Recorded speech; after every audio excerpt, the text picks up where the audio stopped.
Hi everyone and welcome to the Football Analyst. Today we're going to take a look at Manchester United's recent 4-4 draw against Bournemouth in the Premier League. A few things we're going to look at, how Bournemouth were able to pull their two-man midfield apart. So that two-man midfield is United's midfield with Casemiro and Bruno Fernandes in there. And also just the defensive issues. Obviously they were without a few key defenders, Maguire and Dalot. However, Bournemouth was still able to score 4 goals. So we'll take a look at a few of those, but without further ado, let's get started. So first thing we're going to look at is just their normal tactics and formation. So Ruben Amorim set up in his usual 3-4-3, at least to begin with. This system lends itself to possession-based play and can also favour wide play, utilising the wing-backs and left and right forwards. It can also be very compact defensively, forming a 5-4-1 shape when in the low block. So we can see here with the wingers pulling back.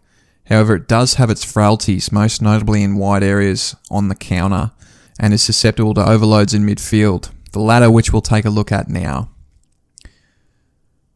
So we'll quickly take a look at a couple times Bournemouth were able to easily pull United's midfield apart and destroy their defensive shape. So how this looks in terms of just a tactical map here. So we can see just by looking at the formation laid out on the pitch that Bournemouth have a distinct numerical advantage in midfield. So with the trio of Kluivert, Tavernier and Scott, who was subbed on, we can see that they have a 2v3 already here. So it's really difficult for both Fernandes and Casemiro to cover the double pivots, but also cover Kluivert. Now, it becomes very easy for Bournemouth to pull Fernandes and Casemiro apart with clever positioning of the 10. So as soon as Kluivert moves wide to overload the wide halves, it forces United's midfielder to come across, in this case Casemiro. And, he's really left a big space centrally. So we can see once Casemiro comes across here, that big pocket of space. If no one comes across to cover this, so Fernandes, if he doesn't come across, there's huge space. If the other centre-back doesn't step up, there's huge space. Or if Yoro, the wide half, doesn't step up, there's huge space. Now, if any of those players do that, they're going to leave space in behind. So this formation really needs rotation of players, and particularly needs effective pressing. So if Ahmad gets bypassed, it's very easy for the other team to play into this pocket, because once they've pulled Casemiro or Fernandes on the other side, once they've pulled them out of position, it just opens up a lot of space in midfield. And we saw that time and time again, which we'll take a look at now. So this is the first example. So here we can see that due to the two-man midfield, once Bournemouth are able to evade Cunha and Ahmad's press, it forces Casemiro wide. So we can see Cunha or Mbumo and Ahmad have come to press. However, Bournemouth have been able to successfully get the ball out wide. And we can see Casemiro here and Yoro. So they've had to come up because essentially the wing-back, Ahmad is the wing-back in this 5-back situation, has come up. So Yoro has to come across to try and protect that. And Casemiro has come across to support. So once we let this roll on, watch Casemiro. He has to come across now because Yoro doesn't want to commit. He's obviously in the back three. He doesn't want to have to commit, so it does force Casemiro to come across. If we let this roll, he gets bypassed quite easily. And once he's bypassed, it's very easy for Bournemouth just to attack. We can see just the space that's vacated. As I mentioned, Fernandes has decided to come across, but what it's done is it's left huge vacant space in front of the back line. We'll see once this continues to play that Bournemouth are just able to flick that through. We can see the pocket that's been picked up. It's just a compounding effect. Another player has to move to stop the ball, and there's space in between the centre halves for this ball to be played and collected, which does happen. So it does flick through. Unfortunately, it's a bad touch from Kluivert. It's unfortunate for Bournemouth and does get picked up by the keeper, but it just goes to show how easy it is to pull United's shape apart. If we go to the next example, which is quite similar, and there's a lot to unpack in this one, here we can see the previous example again, albeit a bit earlier in the game. So the ball is played into Semenyo, so it's direct. because Ahmad has kind of picked up the fullback here of Bournemouth. However, Yoro just has no body contact on him. So that's the first poor defensive behaviour. To not have any body contact on a long ball like that, a direct ball, is pretty poor, particularly when you should have support. But this problem is compounded by the fact that Ahmad is essentially the right back or right wing back. And he just shows no desire to get back or track the run of Truffett, the fullback. So we can see Yoro gets turned. Casemiro has tried to come across again. So he's come across to support, which has left this big pocket of space for Truffett just to sprint into. We can see Kluivert has come down, as we mentioned, to pull Casemiro across or to try and get an overload against Yoro. It's also meant that Heaven has come across too, so there's even more space here. There's a massive pocket here. And it's just how easy it is just to pull United's shape over and really split it up. But one of the worst things about this is that once on Truffett's run, forget about Bournemouth for a second, watch Yoro. He's just intensity on getting back. I mean, he can see what's happening here. He can see that Heaven has come over to support him and has left a massive space there. He should know that he's got to fill in.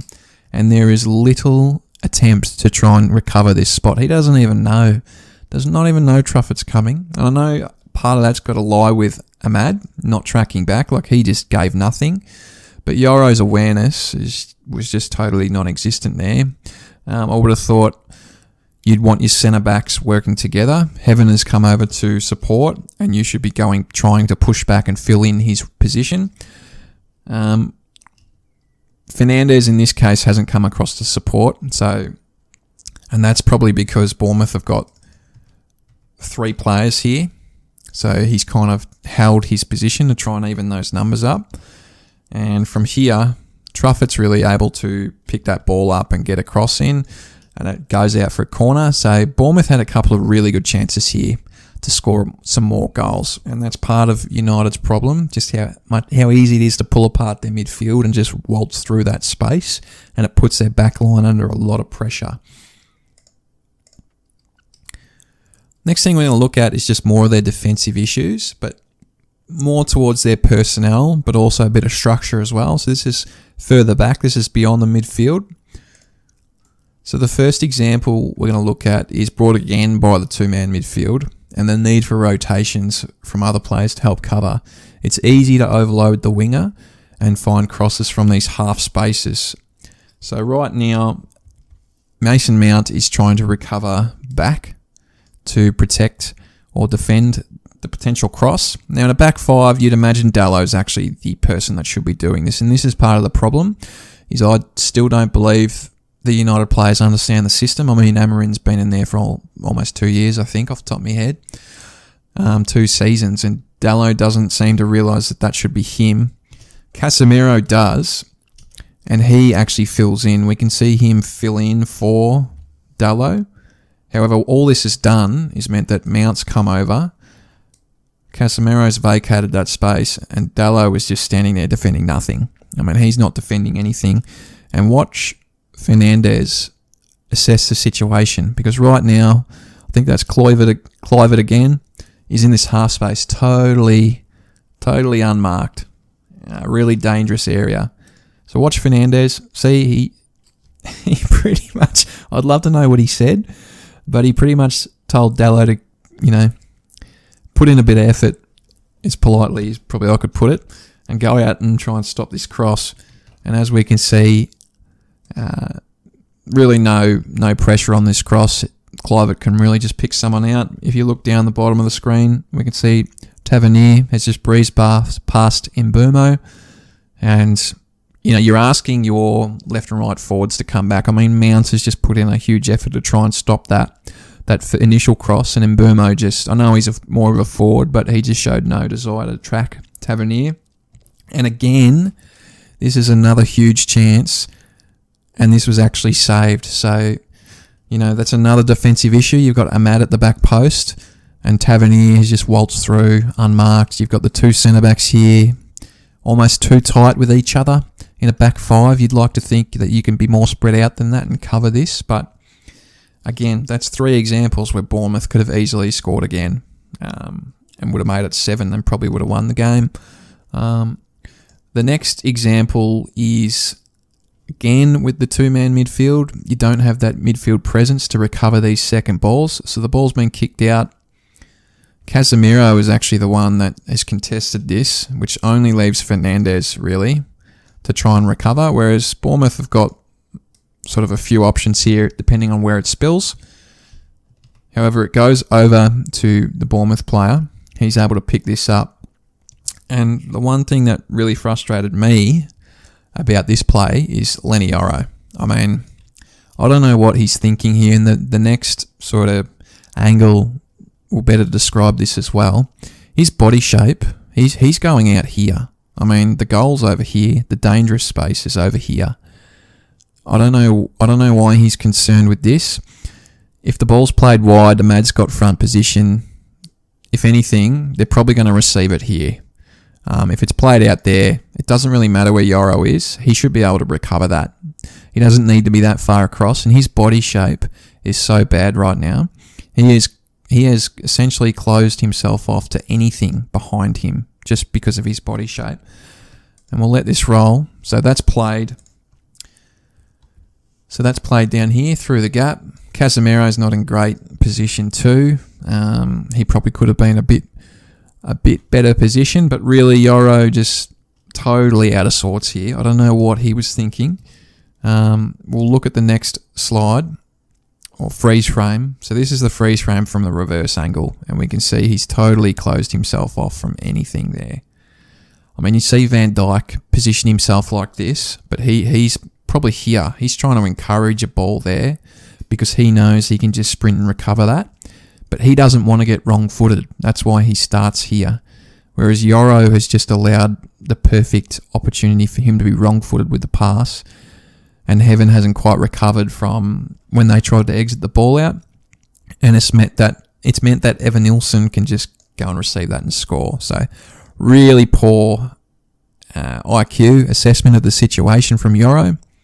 And that actually led to the goal to go ahead. It's 2-2 at this point. And yeah, like once again, defensive frailties. I understand that Man United had a few key players, defenders out, but I just think the system is not going to work against big clubs. I think against teams like Bournemouth, you can kind of get away with it to a degree. They weren't as clinical. I think against a much more clinical team like City, if Pep Guardiola or another really good coach, Maresca, if they were able to really, if they saw this, had this coming up against them, they would just pull this formation apart, pull this structure apart. I don't think half the players know really yet how everything needs to work, the rotations required in a back five or a back three, but I think they're really going to struggle defensively. They may be able to score, but to give up 4 goals against Bournemouth, who are really struggling too, not good signs. I understand that was a really entertaining game and some United fans are going to like that, but I think those with a keen eye will still see the same old issues that Man United have been facing, particularly defensively.